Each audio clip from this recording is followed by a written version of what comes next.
Hi everyone, in front of me I've got Blackview Tab 6 and let me share with you how to check the IMEI numbers of this device. So let's start with the quicker way of checking the numbers with the usage of the secret code. So we have to open the dialer and enter the code, which is *#06#. And as you can see by this code, we are provided with both IMEI numbers of this device. Let's tap on OK and let me show you another way with the usage of the settings. So let's open them and then scroll down to the very bottom to find About Tablet.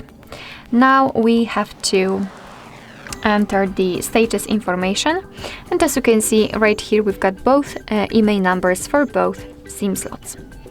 Alright, so that will be all. Thank you so much for watching. I hope that this video was helpful, and if it was, please hit the subscribe button and leave the thumbs up.